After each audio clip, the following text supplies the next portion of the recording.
This is a production of World Video Bible School. To God be the glory.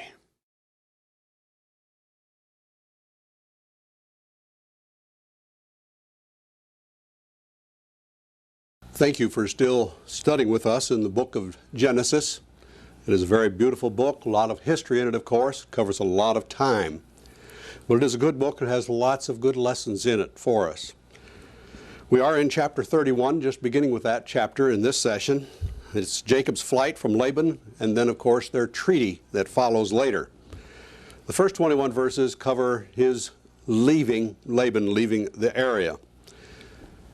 We start out right at the beginning of the chapter. Laban and his sons have much distress, it would appear, because of Jacob's increasing wealth, constantly getting wealthier and wealthier and wealthier. The thing that bothers me in it is that they are also getting wealthier at the same time. Not at the same pace, but they are also getting wealthier. And Laban has already recognized Jacob's worth to them, but still there's this unrest. And it seems that that's normal, isn't it, between people? That when people could be good friends when they're young, but if one then prospers and keeps, there seems to be a drift between them. The friendships sometimes go away, and that's so sad. But here we have this problem coming up, and it seems that these problems are always coming up in the Scripture one way or another, especially when we go into these Old Testament history sections. Well, in verse 3, we see that Jehovah says it's time to go home. He tells Jacob, now it is time to go back. It is time to go home. And so he calls out Rachel and Leah and says, it is time. Jehovah has said this. And then he reminds them, he says, now remember the deceit of your father. Now he's not just talking about the deceit at the beginning over the wives situation. No, he's talking about the deceit that has been there constantly, of the deceit that's going on all of the time. And so he reminds these two girls of what's happening. He reminds them that this is not a good place to be. We need to be on our own. We need to be away from him. And so, of course, they both agree and they obey, and they are going to leave then. Now, they do not tell Laban. They do not tell him. They just go. And I can see advantages to that, and I can see advantages to telling him. But I think probably this is the way it should have been done. And of course, providence was there. God was with him. And so it was handled in the way that it should have been. But they do not tell him. But we have a problem, do we not? Rachel. I just don't understand why she would steal Laban's idols. Why she would take them with him. She obviously, as a familiar with Jehovah, there's just so much around her that would indicate that he is the only God. But she has this weakness for whatever reason. We're not told, so we don't dare really to assign any motives in this situation. But she wants these, and she takes them for whatever reason there is. Well, as you would expect back at this time, the flocks are a great distance apart from each other, and if one moves, then you have to go find them. But if they're fleeing, it's a different situation. So Laban doesn't hear about it for 3 days. He does not hear about it for 3 days. So then he takes and goes after them. He goes after them just immediately. But it takes him 7 days to overtake them. They've got a good lead on him. They're moving on, but it takes him 7 days to catch up. But, again now, Jehovah's involved. Jehovah's involved. He comes to Laban and warns him, do not take any harsh actions. Now, he's speaking directly to this man. He's telling him, you just ease off. You see, Laban's unhappy about this whole situation. In fact, he says that you should do neither good or bad. What does this mean? It's don't do anything. Don't do anything. You shouldn't try to dissuade him of going home. You should not try to persuade him to come back. You just don't do any of that. You let the situation go the way it is. And of course, we know that Jehovah is the one that is behind this. He wants now Jacob to go home. Well, we see in verses 25 through 28 that when Laban does catch up, he uses the hurt feelings. I am so hurt. We could have had parties. We could have had going aways. We could have given gifts. Just whatever you want to imagine. He's the hurt person.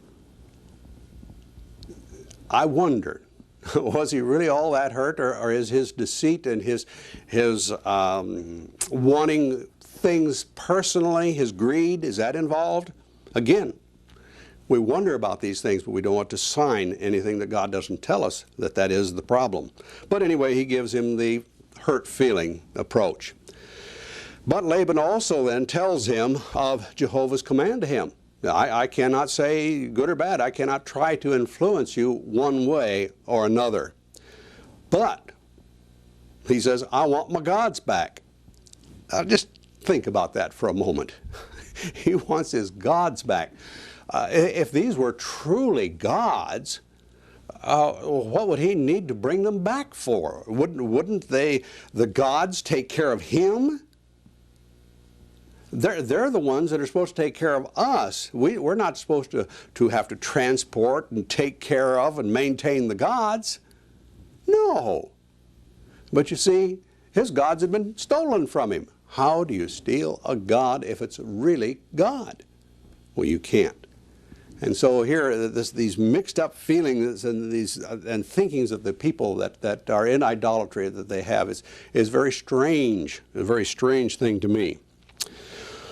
Well, Jacob, he comes right straight back at Laban, really, and he says, look, why am I leaving? It's because of your unrighteousness. Because you are an unrighteous person. That's the reason I left as I did. He just plainly tells him the truth on the situation. Well, he's going to search their belongings. He wants his idols back. And of course, Jacob says, go ahead. Go ahead. And let the person that has it, let them suffer any punishment. He doesn't realize who has it now. He doesn't realize it at all. He's an innocent person. He's reacting normally as an innocent person would in all of this. But you notice in verse 35 that idolatry has led now to lying. You know, she lies to her father so that she can hide those idols. It is so sad. Well, again, 36 to 42, Jacob's going to return just a little bit of Laban's ire and shows him very clearly, very plainly, look, father-in-law, you wouldn't be so near so wealthy if it was not for Jehovah through me. If it was not for Jehovah blessing me and therefore you would not be near so wealthy. And so he draws it out again. You're really better off. It's time for me to go home, but you're better off for my having been here. Now, what about all this time? What kind of time did he spend with him? Well, Jacob spends a total of 20 years in Padan Aram. 20 years he spends with Laban. That's a long time. What did he get out of it? He got 2 wives and he got livestock. And so really he is a very wealthy man. And again, we saw the problem that they had earlier because he was becoming so wealthy. Then we have the treaty here in chapter 31, verses 43 through 54. But notice in verse 43, he says, my. This is Laban now. He's talking, mine. His greed is showing, isn't it? Yes, my daughters, my children, mine. That's a very materialistic way of looking at things. Yes, I look at what I have and say mine, but I know in my heart that there's nothing that I have that the Lord did not give me, and it's truly His. That it is truly His, and that I have use of it.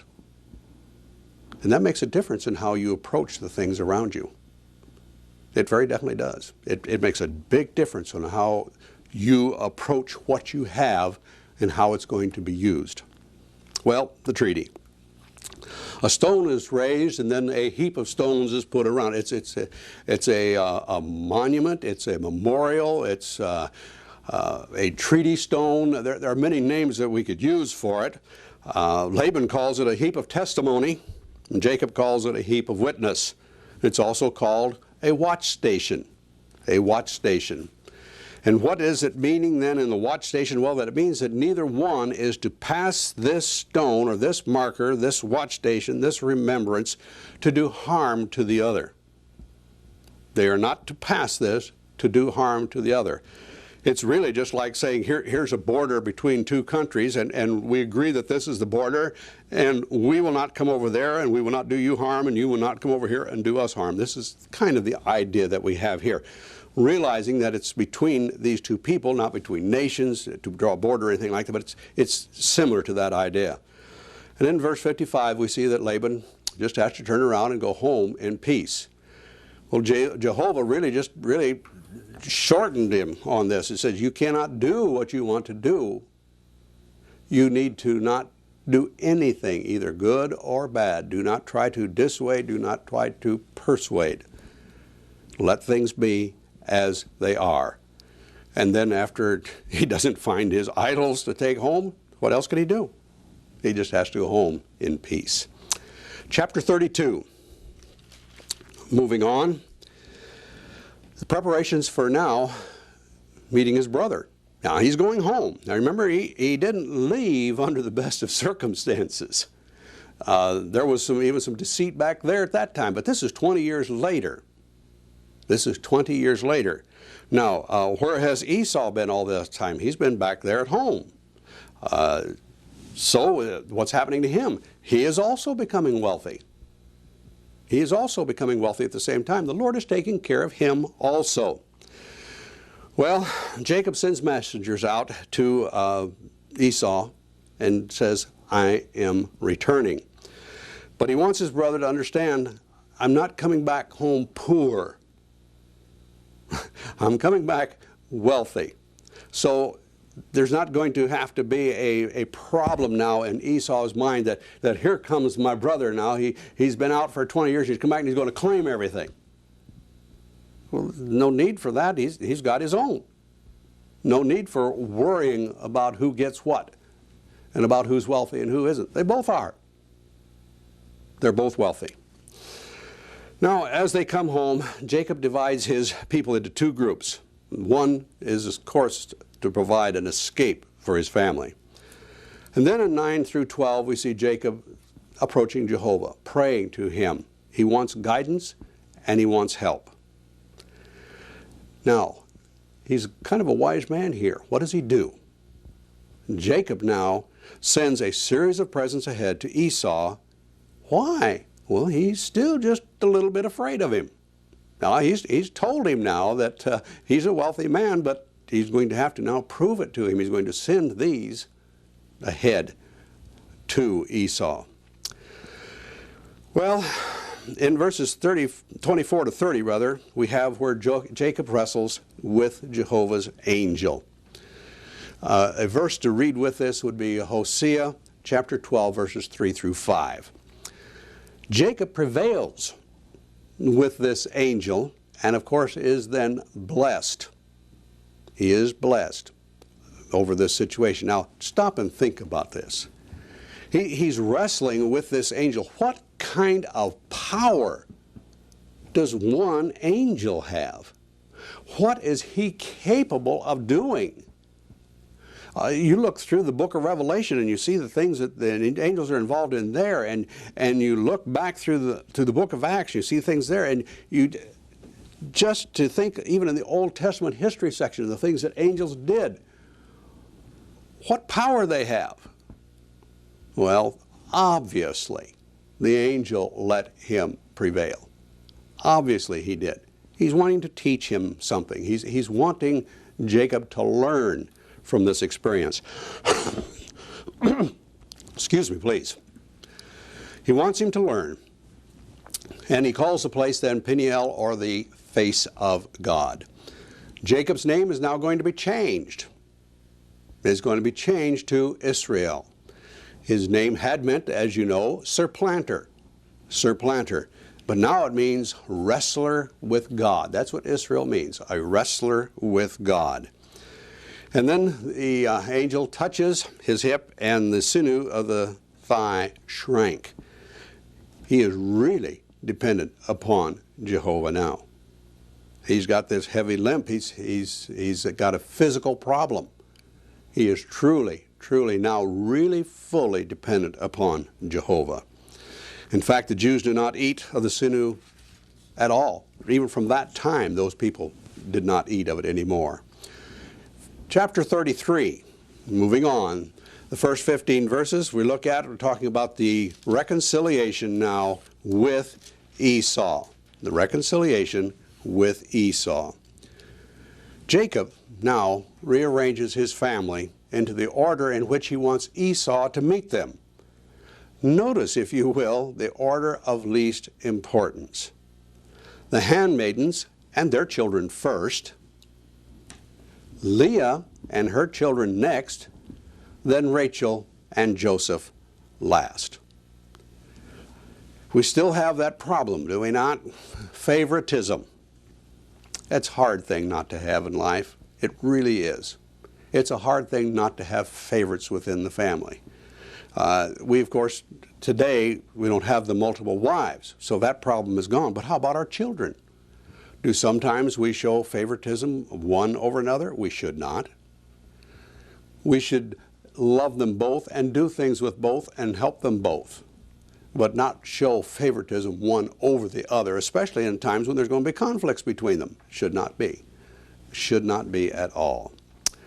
But what happens then? Jacob leads all of them, leads them all. Esau is happy. Yes, Esau is happy to greet Jacob, and he offers to lead him the rest of the way home. He has come out, he has greeted him, he is welcoming him home. Let me come with you, let me lead you on home. It's a very good situation at this particular point. But Jacob says, now wait a minute, you have all of these men with you, and you travel so much faster than we. I have to take care of the livestock. I have to take care of the children. He's a good shepherd. He's a good father at this point. He's not going to push the children and the women and the livestock just to keep up with some warriors. They can obviously go faster, and why should they be slowed down? And we also know that what? Jehovah is with him on this trip. Is he going to protect him? Yes. Yes. We're going to see it later on that Jacob is going to have to make another move. And when he does, Jehovah brings fear upon the land and protects him. Jehovah will take care of him in all of this. Well, so Jacob then rejects the guard party. Jacob's returned now to the promised land. He settles in Canaan. We see this in verses 16 through 20. He buys a piece of land there at Shechem and pitches his tent there. In other words, he stays there for a while. And he calls the place, a mighty God is the God of Israel. Now we have problems. Chapter 34. Dear Sister Dinah has a problem. She is defiled by Shechem, the son of Hamor, who is a Hivite prince. But, strangely enough, this young man loves Dinah and wants her for his wife. Now, this is going to present a problem. I mean, he's already done something that's despicable, that's wrong, but now it's going to even create a bigger problem. We've got this family that's to stay a family and stay together, and is going to become a nation. What happens if we begin to intermarry? We've seen problems already with this. But what could happen here now? Well, we find that Shechem is going out to Israel with his father, and they want to become one people. Now, the Hivites are more numerous than this group. They are more numerous. So what is the normal situation then? If they start intermarrying, then the smaller group just gets dissolved into the bigger group. What would happen then? Where would the Jewish nation be? Where would all the providence of God be to bring in the Messiah? So we do really have a problem. Now, because Shechem had defiled Dinah, Simeon and Levi propose their deceitful plan and slay them. You notice these are her actual full brothers that are involved here. That is Simeon and Levi. Well, they say, now, we will become one people with you. A little deceit here, isn't there? We will become one people with you, providing that you are all circumcised as we. We must be alike like this. You must become circumcised. That's the condition. Well, they are all then circumcised. This sounded good to Shechem. It sounded good to his father. When the men came out of the gates to meet them when they came home, it sounded good to all of these people as well. And so they are circumcised. Well, men who have been circumcised at a later age know that this is a very painful thing, and on the third day seems to be the time when it is the worst, if you will, of pain and incapacity that you have, that you're not able to do things or to really function at all. Well, they come in now and slay them on the third day. It's not bad enough that they do this, but then they go in and spoil. They go in and take whatever they want of anything, of people, of livestock, of things. They just go in and really just, if you were, ravage the whole land. Take everything that they want. Anything they want, they take at all. Jacob then has something to say to these two boys. He says, you have troubled me. You've given trouble to Israel. Yes, to the group. Not just to him personally, but they have troubled the whole group. You have brought trouble on me. You've troubled me. You've bothered this whole situation. This is all wrong. Well, they give an answer. Should this not be punished? This thing that they did, that should not happen at all in Israel. This should not be. This defiling should never have happened. They give their answer. But quite frankly, the last word on this is going to come in chapter 49 on Jacob's deathbed, when he then puts the blessings and the prophetic words to these people. We'll cover that when we get there. Chapter 35 now. Jehovah tells Jacob to go to Bethel and to make an altar there. Now, Bethel, house of God, is what the word means. Jacob understood what God was doing. He understood here. So what did he do? He left at Jehovah's command. Purify yourself, he told him. Build an altar and purge out all idols. Get rid of all of the idols. Well, now you just think about that. Rachel had some, didn't she? Rachel had some. And there were others around.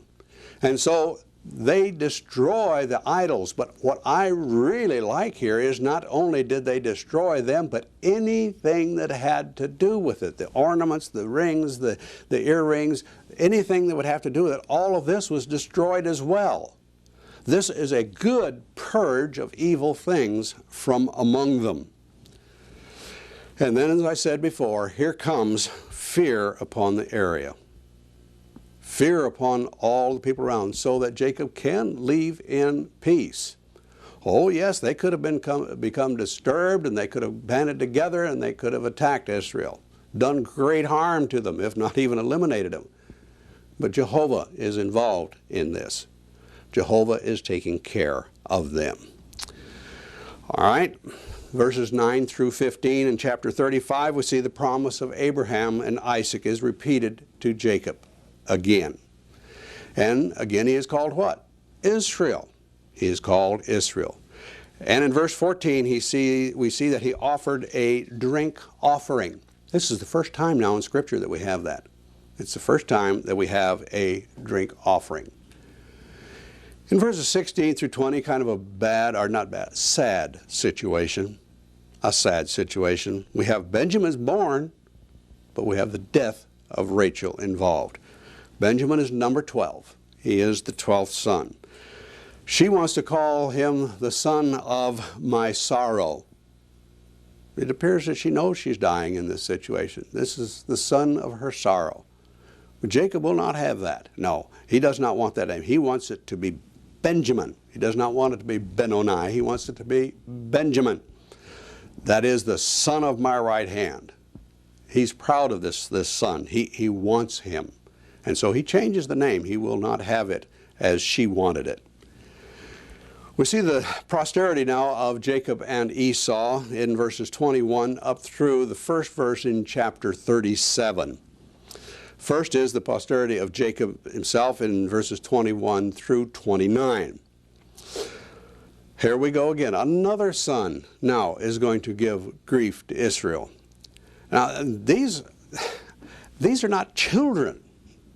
These are grown men, and they're giving grief to their father. What happens?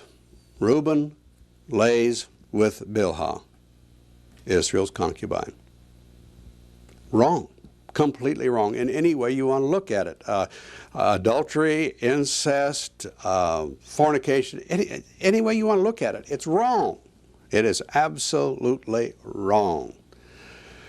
In verses 23 through 26, we have the sons of Israel are listed according to their mother, and this is not according to the order of their birth. Jacob, or Israel now, returns to Isaac.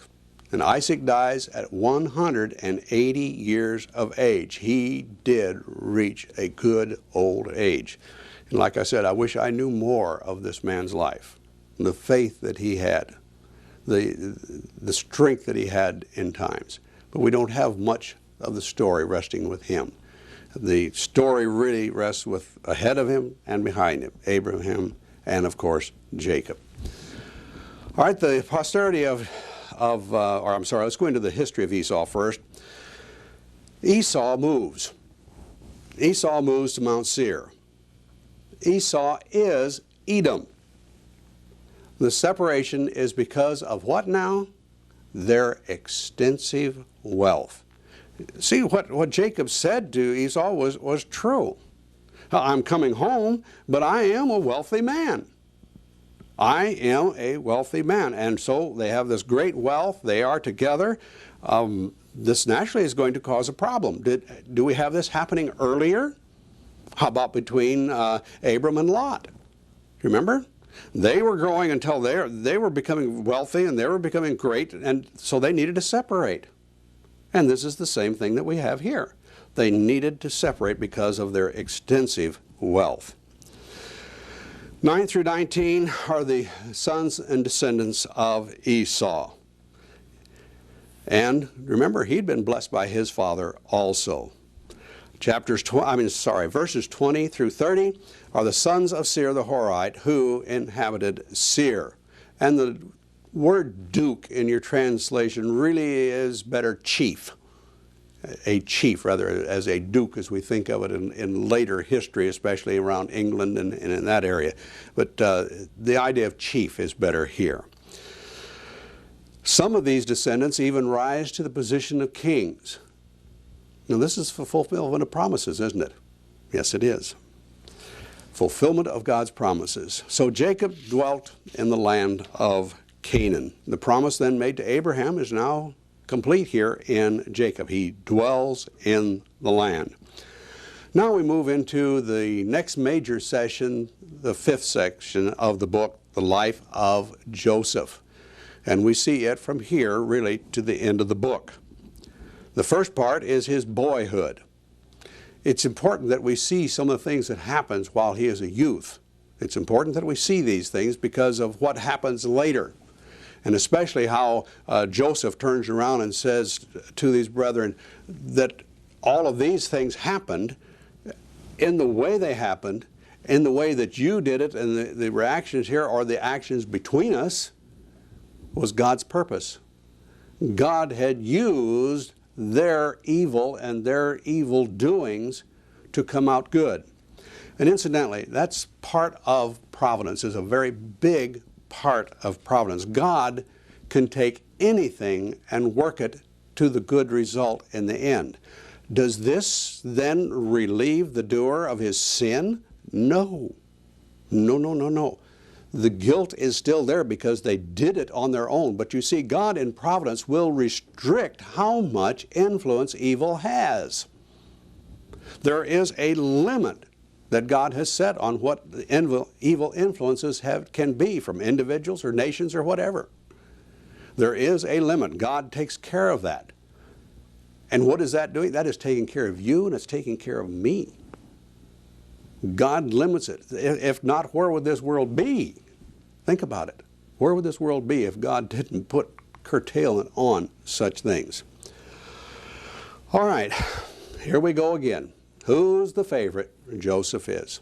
Again, these homes with more than one wives, they just have this constant problem between the wives, between the children. It's a constant thing. Well, Joseph is the favorite. And what happens? His brethren hate him. Now think about this. 10 of these are much older. Some of them are quite a bit older. Quite a bit older. And so we have these, the older brothers, looking down at this child, if you will, and saying, Father prefers you over any of us. Jealousy? Yes. Hatred? Yes. Very definitely hatred. Well, Joseph has a dream, and he's going to tell all of these about. Well, it doesn't take a whole lot of imagination for them to realize that they are showing obeisance to him. And with all of the enmity they have already, this is not a good thing. They just simply hate him all the more for this. Well, Joseph seems to have a little pride in all of this, however. He says, behold, lo, behold, when he tells them about it. Well, this means, look, look, look. He's excited. This dream. Well, what happens now? He tells them of the dream, but then another dream comes along. You would think that perhaps Joseph would have learned the first time, but he didn't. He has to tell of this dream also. But he also then tells his father at this time. And then the scripture says, but his father observed the saying. In other words, he's looking at it, he's listening to it. He's not happy with necessarily what is here, but he's listening. What can be involved in all of this? And this same idea, incidentally, is used of Mary in Luke 2 and 19 when she considered all the things that she was learning. Well, when you come down to it, though, these dreams really seem to fit into what Jacob had in mind for Joseph. He was the favorite son. It just may have been fitting into what he wanted him to do or to be able to do as far as the family is concerned. Well, later Jacob sends Joseph out to find the brothers. Where are they? How are they doing? Sends him out to have him go out and look at them and see how they're doing and come back and make a report. It seems that Jacob trusts him, trusts his reports. Well, so he goes up to Shechem from Hebron. Now, this is not just a short walk. We're talking about 50 miles. Does not find his brothers. Asks somebody that's there, have you seen them? Yes, they have gone on now to Dothan. There's another 25 miles. So it's 75 miles out there that he's had to go. Now, that's quite a trek. That's a long walk. And so we've got a healthy young man on our hands here. But what do we have waiting for him? Evil hearts. Evil hearts now plan to kill him. And again, sin is a natural outgrowth of a bigamist home. There's what? Inner strife. We can compare this, can we not, to David's sons? Can we not compare this then also to Solomon's sons? Look, just you go all the way through the history of these people and you see all of the things that happened. You see that this was a constant problem when we had multiple wives and we had this sort of thing in the home. Well, it appears now that Reuben is going to come to the aid of Joseph. But really, when you think about it, it's just a compromise. He's not standing up and defending and saying that this is wrong. He's trying to meet evil now with craftiness. Trying to meet evil with craftiness. That just isn't going to work.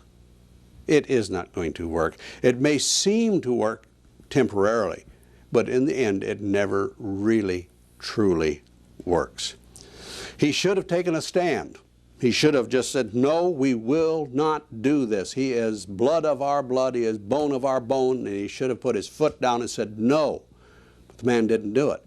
But what is his father going to say about him much later? Reuben, what? You are unstable as water. Unstable. You should have been solid. You should have been firm, but you are not. And we see it right here in what is happening. He should have taken a stand, but he did not. Well, Judah now comes forward. Do not slay him. Now, we were finally coming down to this. He is, as we said, our brother and our flesh. And this is a strong plea because it refers back to Abel and Cain. Now, Reuben was not present at the sale of Joseph. And he comes back and he says, where is the child? What shall I do? Whither shall I go? He's asking, shall we attempt a rescue? Shall I hasten home? Really, it comes down to complete bewilderment. What am I going to do? They send the coat to father. Let his mind come up with what happened. Let him figure out a way. This is a cruel way to treat their father. A very cruel way. They let him and his fears figure out what happened to the child. Actually, we know he was sold to these people, and then he's sold to Potiphar in Egypt. It says that Potiphar is a captain of the guard. In other words, he is a eunuch, and he's head of the slaughterers, is the idea. We're going to close there and come back in on chapter 38 in our next session. Read back a few chapters, read even to the end of the book now, but we're ready for the next period. See you then.